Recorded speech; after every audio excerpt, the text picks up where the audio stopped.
boa noite. No entrevista coletiva de hoje, nós vamos falar sobre as ameaças de massacre nas escolas aqui de Minas Gerais e sobre o impacto dessa situação para a comunidade escolar, para as famílias. Ao meu lado está a neuropediatra e presidente do Departamento de Pediatria de Desenvolvimento da Sociedade Brasileira de Pediatria, Lilbiana Arantes de Araújo, e o professor do Departamento de Educação da PUC Minas, Teodoro Zanardi. Ao meu lado também o comentarista de política, Orion Teixeira. Uma boa noite a todos. Sejam muito bem-vindos. Vamos começar falando sobre os motivos, para esses casos que a gente tem visto. As pessoas se perguntam muito o que é que está acontecendo, com essas gerações de adolescentes. É claro que é muito difícil trazer uma resposta única, mas a gente sabe que com o advento da internet, redes sociais, o desenvolvimento das crianças, adolescentes, tem mudado, Doutora Lilbiana, quais são os aspectos positivos e quais são os impactos negativos que podem estar gerando também, sendo parte desse problema que a gente tem visto? Oi, Elis, essa é uma excelente pergunta, porque a gente tem que pensar na solução. Então, o que é que eu posso fazer para modificar essa realidade? O que a gente vem observando é um aumento da prevalência de transtornos de desenvolvimento de comportamento. Então, cada vez mais a gente está diagnosticando crianças e adolescentes com transtornos comportamentais e de desenvolvimento. E por que isso? São vários fatores relacionados. Mas a gente tem que pensar nos pilares para um desenvolvimento saudável. Então, quais são os pilares? Primeiro, conexão com os pais, reciprocidade. Então, a mãe, o pai, estar lá com o bebê pequeno, se conectar, olhar no olho, ter tempo de verdade para brincar. E hoje os pais estão muito conectados mais na tela, estão deixando os filhos na tela desde pequenininhos. A mãe saiu de casa para trabalhar, inclusive eu estou aqui hoje, dando entrevista, você está aqui. Então, assim, essa questão toda dessa modificação do ambiente, ela vem impactando o cérebro. Cada criança vai ter o seu cérebro, resultado da genética, mas com a interferência do ambiente. Então, o excesso de telas, essa falta de compreensão de como educar nativos digitais, porque os pais de hoje não foram nativos digitais.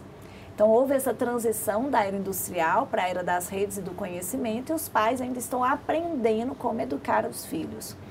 Não tem mais um controle, então, assim, regular o acesso, o que acessa, uma adolescentização precoce, um acesso precoce a TikTok, Instagram, sem ter uma idade para poder saber o que tem que acessar. Filhos que às vezes jogam jogos muito violentos e são premiados, por matar as pessoas, por jogar aqueles jogos violentos, vídeos, filmes que não são adequados para a idade, com exemplos inadequados, youtubers às vezes que vão ensinar bullying, que vão ensinar comportamentos inadequados. Então, hoje a gente tem que pensar o quanto que essas crianças precisam, os adolescentes, de uma rotina saudável. Dormir no horário certo, para preservar a arquitetura do sono, ter um contato de tela saudável dentro de um tempo recomendado e supervisionado pelos pais, ter uma alimentação saudável e ter presença e exemplo de pai e mãe. Ter lá pai e mãe que vai conseguir dar o exemplo, porque o cérebro aprende através do exemplo. Ter o exemplo de professores na escola. Então, a criança e o adolescente precisa dessa modificação de toda a sociedade para ajudar uma formação saudável do cérebro. Professor, a gente vê que o problema é só dos meninos, Muita gente, os pais, comunidade escolar também. Os professores, os profissionais da educação, até mesmo funcionários daquele ambiente escolar, eles estão capacitados a identificar e lidar com ocorrências de bullying, por exemplo?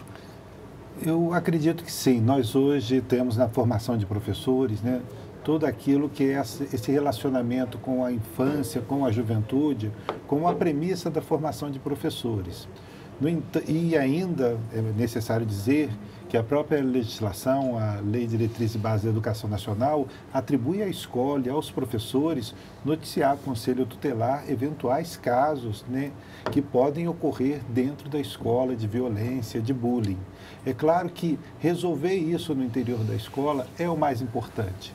Então, quando a gente pensa que a escola, a partir daquilo que a Constituição Federal diz e a própria LDB também traz, deveria ter uma gestão democrática, ouvir essas crianças e esses jovens no interior da escola deveria ser uma prática de professores e professoras.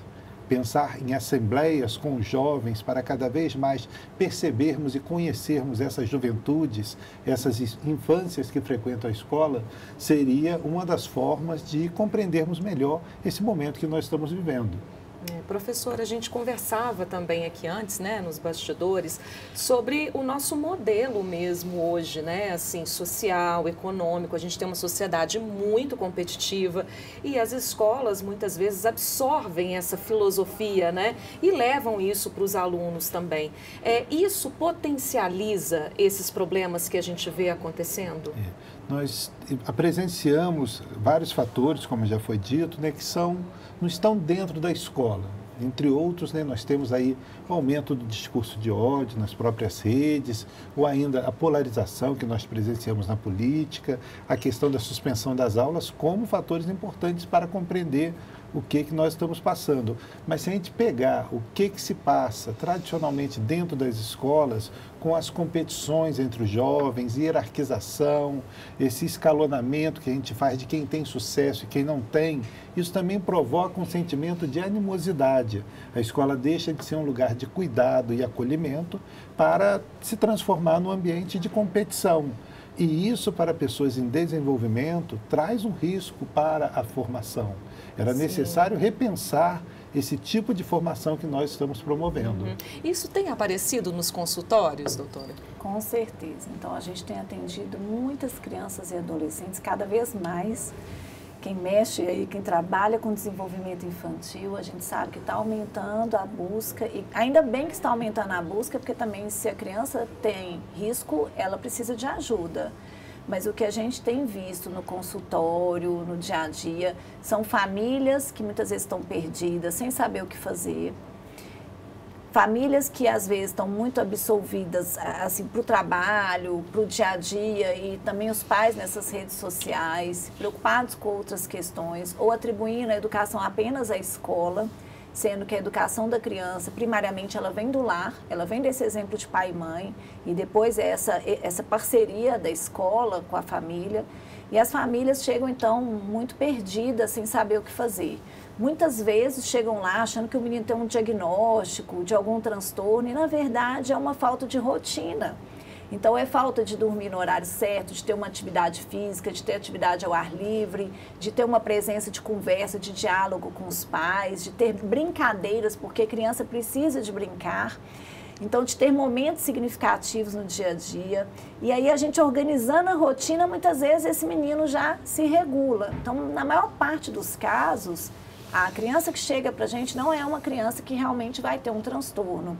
É muitas vezes um resultado de uma rotina inadequada. E ainda bem que esses pais chegam e já modificam a tempo essa rotina. A minoria vai ser realmente de uma criança que vai ter um transtorno de comportamento, de neurodesenvolvimento, entendeu? Professor, e o poder público entrou em parafuso com essas ocorrências, essas escaladas, a onda de violência, de ataques a crianças e às escolas. Como é que o senhor viu essa reação em cadeia aí, mais voltada com o foco na segurança, vigilância armada, monitoramento de câmeras, enfim, isso é uma solução ou está muito limitado? Isso efetivamente não é uma solução.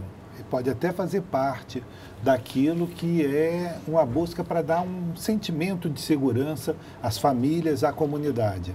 A solução ela reside na reconstrução dessas relações, como já foi dito, com as famílias, né, com a escola, a valorização do ambiente escolar como um ambiente de formação, a valorização de professores e professoras. É necessário lembrar que a gente convive com todo um discurso que a escola não é um lugar adequado para educar as crianças, que a escola tem problemas e as crianças correm risco na escola e que os professores também não estão preparados.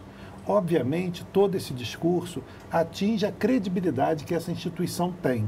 Então, caberia, primeiramente, ao poder público valorizar essa instituição fundamental para a sociedade, que é a escola. Esse seria um primeiro passo. A partir daí, nós repensarmos as formas, né, para dar segurança a essa instituição que tem uma dupla função. Não só a educação, ela tem uma função de cuidado. Lembrando que nós temos um calendário de 800 dias letivos, 200 dias letivos obrigatórios, com 800 horas anuais. Então, as crianças, no mínimo, né, vão passar 800 horas durante o ano dentro da escola. É bastante tempo. Não dá para acreditar que a segurança armada vai trazer segurança para essas crianças e esses sujeitos que estão presentes na escola. Isso é enxugar o gelo, né? A gente vai continuar, né, pressionando a escola por mais segurança, mais câmeras, né, revista, e não resolve o problema. É até, muitas vezes, desafiador isso para aquele que se sente tentado a um eventual ato, né, de violência dentro da escola. Professor, como o senhor disse, é enxugar gelo mesmo, porque é uma sensação de segurança, mas parece que até essa sensação é um pouco questionável. No dia 20, a gente tinha uma ameaça de massacre, né, e a gente viu que várias escolas em Belo Horizonte, no interior do estado também, ficaram muito vazias. Quer dizer, mesmo com mais policiamento, né, com os policiais dizendo que estariam mais nas portas das escolas, a gente viu que muitas famílias ainda se sentiram inseguras, né? Quer dizer, talvez realmente a gente precise de outras medidas, né? Caberia o poder público nessa situação, é muito mais uma ação de inteligência do que de espetacularização daquilo que são essas eventuais ameaças, ou seja, a investigação, né, daquilo que está sendo promovido e não ficar de plantão na porta da escola efetivamente para trazer essa sensação que, como você falou, muitas vezes traz mais insegurança quando Exato. a gente vê na porta da escola gente armada. Professor, eu já ouvi especialistas dizerem que as redes sociais funcionam como um espaço de incentivo à violência e até mesmo de escuta para esses jovens vítimas de bullying, né, de ressentimento deles serem trabalhados, serem incentivados ali. Tem essa influência forte assim? Com certeza. Então, cada vez mais crianças novas ganham celular. E se a gente pensar, a gente não vai deixar nosso filho sozinho no centro de Belo Horizonte, mas você deixa seu filho sozinho acessando a internet livremente, sem um filtro, sem nada. E ali a criança, então, muitas vezes, até por curiosidade, ela pode buscar um conteúdo inadequado, ou se ela está se sentindo, às vezes, triste ou com algum problema na escola, ela pode encontrar ali algum caso semelhante e começar a seguir aquilo. Então, a gente tem muitos casos de crianças que por uma tristeza, um problema na escola simples, acaba seguindo aí uma linha, às vezes, radical ou de pessoas violentas e começa a encontrar ali o espaço que ela vai se sentir ouvida, porque muitas vezes os pais não estão escutando. Ela quer falar, ela fala de outra forma, ela está triste, ou ela está desobedecendo, ou ela está brigando, porque ela está querendo falar, se expressar, e a família não dá espaço para ela se expressar. E muitas vezes, então, nas redes sociais, ela vai encontrar esse espaço onde o sentimento dela vai ser validado. Porque em casa, muitas vezes, a família fala, ah, isso é bobagem, não preocupa com isso não. Então, lá na rede social, ela vai ver uma outra pessoa que realmente está sentindo aquilo, e que fala que está sofrendo, que está passando pelo mesmo. E ali ela começa, então, a encontrar uma solução, que é uma solução falsa. E aí a gente tem que pensar muito, tanto nos modelos, que essa criança, esse adolescente não tem maturidade cerebral ainda, porque o cérebro ainda está amadurecendo, ele só vai terminar de amadurecer depois dos 20 anos, então não tem maturidade realmente para ter um discernimento de falar, não, isso aqui não é adequado, precisaria do pai e da mãe para ajudá-la. Então a criança não tem maturidade para escolher, ela acaba seguindo isso acaba gerando estresse para a criança, assim como isso aí que a gente estava falando antes, né, de polícia na escola. Então, essa criança que está inserida nessas realidades, que ela não tem preparo de estratégias para desativar o estresse, ela começa a elevar tanto o estresse e elevar os hormônios do estresse, que isso começa a prejudicar a saúde física dela, que é o que é chamado de estresse tóxico também. Então, ao invés da gente resolver uma situação, você piora a situação. Então, esse menino começa, muitas vezes, a ficar mais agressivo, mais desobediente e começa a normalizar isso, né? Porque se eu vejo um tanto de gente fazendo isso, isso passa a ser normal, não é assim, Orion? Verdade. É complexa a situação, né? Complicado. Você vai dar um intervalo agora ou o professor pode comentar? Pode comentar, por favor. Bom, tudo isso que está se passando na escola, né, quando a gente tem a presença hoje, né, de uma demanda por segurança na escola, é necessário pensar como isso foi colocado, né, como isso vai influenciar essa formação da criança, do adolescente, que tipo de sociedade nós estamos construindo, que passa a ser uma sociedade da vigilância, onde a responsabilidade do indivíduo ela só existe enquanto ele é vigiado. Isso não é educar, no sentido amplo, para uma autonomia, para uma responsabilidade, para um cuidado com o outro. Esse é o papel que a escola tem como central e ela deve assumir. Não dá a noção do que é certo e o que é errado, né? Estou sendo vigiado, vou exatamente, fazer... exatamente. Lembra aí, né, o livro 1984, onde tudo é vigilância e não é possível que a gente vá enveredar por esse caminho a partir dessa questão que é séria, que nós vivemos, mas ela não pode ser determinante para uma sociedade de vigilância. Com certeza. A gente vai dar um breve intervalo e a entrevista coletiva volta daqui a pouquinho, então eu espero vocês.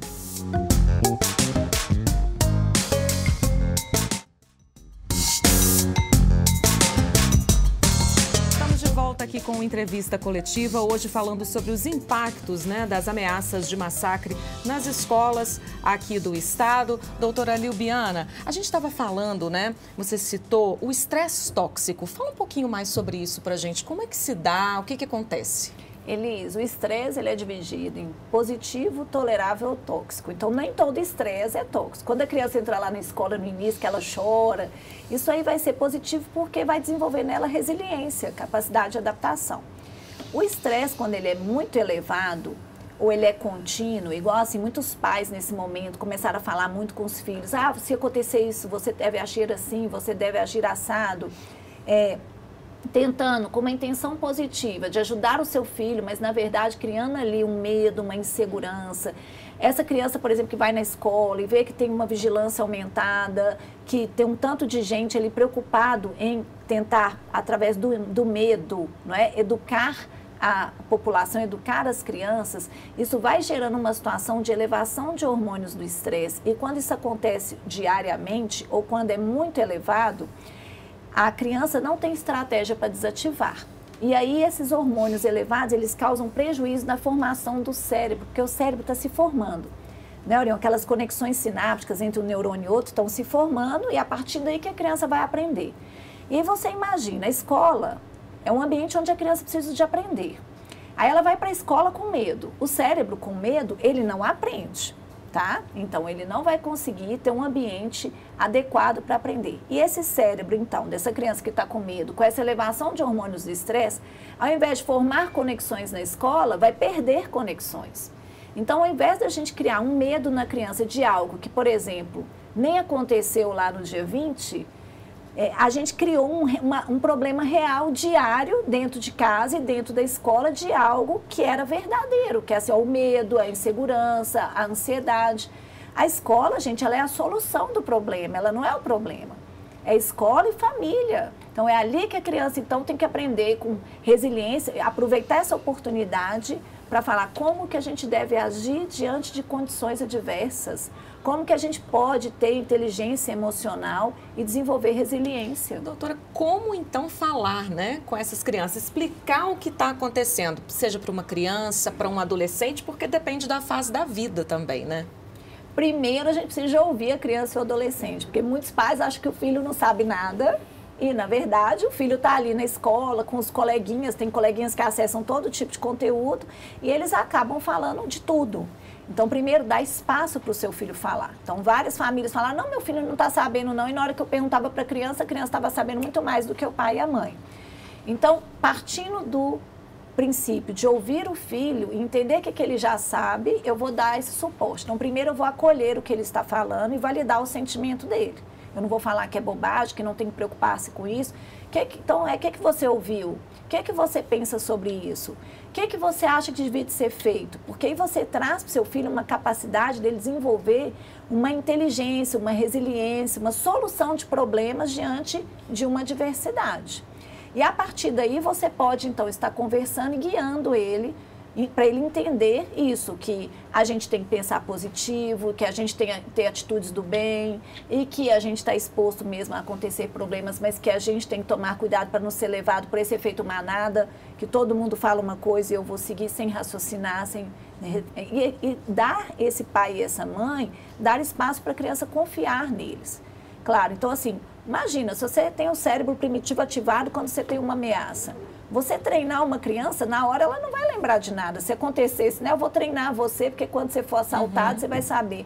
O cérebro primitivo, a reação é lutar, fugir ou congelar. Aí esse cérebro superior não vai ser ativado. Então não adianta muito a gente ficar treinando a criança como ela deve fazer. E nas redes sociais também as crianças estão acessando muita coisa, né? Assim, o que é que você deve fazer diante de um ataque? Com cenas muito fortes.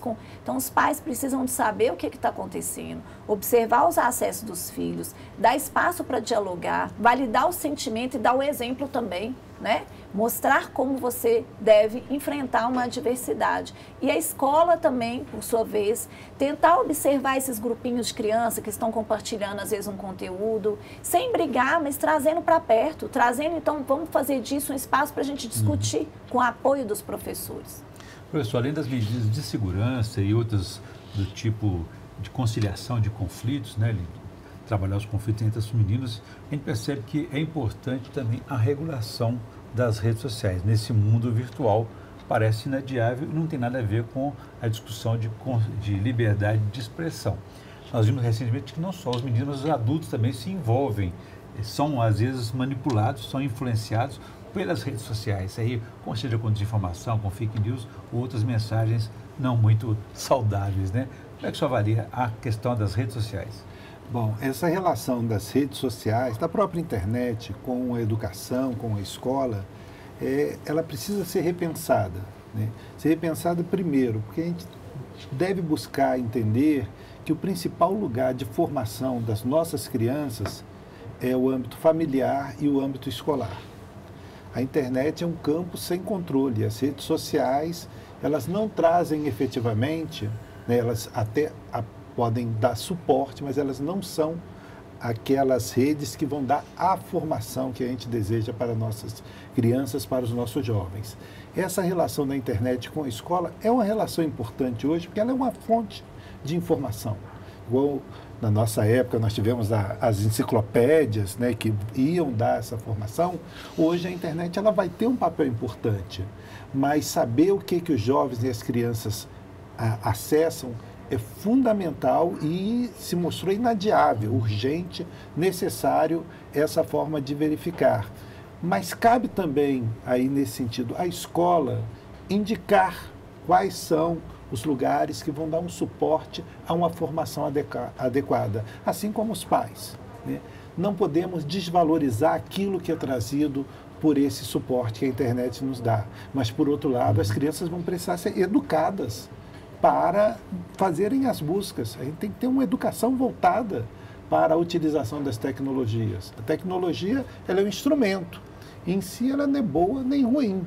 É o que nós vamos fazer dela que vai se tornar, né, um instrumento para atuar, né, de forma ruim para a própria pessoa e para a sociedade, ou de forma boa. É necessário valorizar aquilo que tem de bom e aí educar para a pessoa identificar aquilo que não deve continuar sendo ressaltado, transmitido através de redes sociais. Professora, além dos aspectos de violência, a falta de regulação das redes sociais tem alguma relação, por exemplo, com outros casos do tipo aumento da depressão, até suicídio entre os meninos? Com certeza, João. Então, o que a gente está vendo hoje a gente tem até transtornos relacionados ao uso da internet. A gente tem nomofobia, que é a nomobiofobia, que é a fobia de ficar longe do celular. Então, crianças e adolescentes que não conseguem mais ficar longe do celular, e que se ficar longe do celular desencadeiam uma ansiedade tão grande, um sentimento de tristeza e de desespero que pode, isso continuamente gerar uma depressão. A gente tem a síndrome FOMO, que é a Fear of Missing Out, que é uma síndrome onde a criança, o adolescente, até o adulto, né? Porque se eu estou falando de criança e adolescente, que é minha área, mas isso também envolve adultos, onde que você acha que tem que responder imediatamente as mensagens, que você não pode perder o que está sendo postado, ou que você não pode deixar de responder um e-mail imediatamente. Então, isso também está relacionado a transtorno de ansiedade, depressão, angústia, sabe? Comportamentos de automutilação, que hoje estão tornando-se tão frequentes e tão normais aí na adolescência. A gente tem gaming disorders, que são como se fosse um vício de videogame, porque o videogame ele vai ativando esse circuito dopaminérgico do prazer no cérebro, e aí aquilo vai gerando um vício, igual o vício de drogas, tá? Então, cada vez mais a gente tem essa questão, né, que a gente traz e que o professor também traz, a importância da educação digital. Então, os pais hoje, pais, mães, professores, a gente precisa de educar as crianças para o uso adequado da tecnologia, igual a gente educa como alimentar bem, que tem que praticar atividade física, que não pode ingerir bebida alcoólica, a gente precisa urgentemente de saber educar as crianças, porque a sociedade está pagando um preço muito caro, porque os pais estão muito perdidos e as escolas ainda, porque é tudo muito novo para todo mundo. Então, pela falta de conhecimento anterior, a gente está pagando um preço, mas hoje as pesquisas da neurociência vêm trazendo para a gente muitas informações. E a gente, então, tem que buscar, de forma científica, evidências para dar o suporte, para a gente ensinar os meninos a ter um uso adequado. Só para a gente fechar, é possível também essa educação com os adolescentes, que muitos pais pensam, meu filho já está grande, eu não consigo mais fazer nada. Gente, o filho não está grande ainda. O filho adolescente não pode, muitas vezes, dirigir, ele não pode trabalhar de forma independente. Então, por quê? Porque o cérebro ainda não terminou o amadurecimento. E é na adolescência que abre de novo a janela das funções executivas. O que quer dizer isso? Quer dizer que na adolescência, o cérebro ele vai ficar muito mais apto a trabalhar controle inibitório, início, meio e fim, planejamento, autoavaliação. Então, se os pais aproveitam esse período para realmente ajudar esse adolescente a estar ao lado dele com carinho, com respeito, com bons exemplos, a gente vai conseguir ajudar esse adolescente a se transformar num ser humano cheio de talentos e feliz. É isso aí. Muito bom para a gente encerrar. Então, pessoal, agradeço a todos vocês a participação. A entrevista coletiva fica por aqui. A gente volta no sábado que vem, 6:50 da noite. Até lá.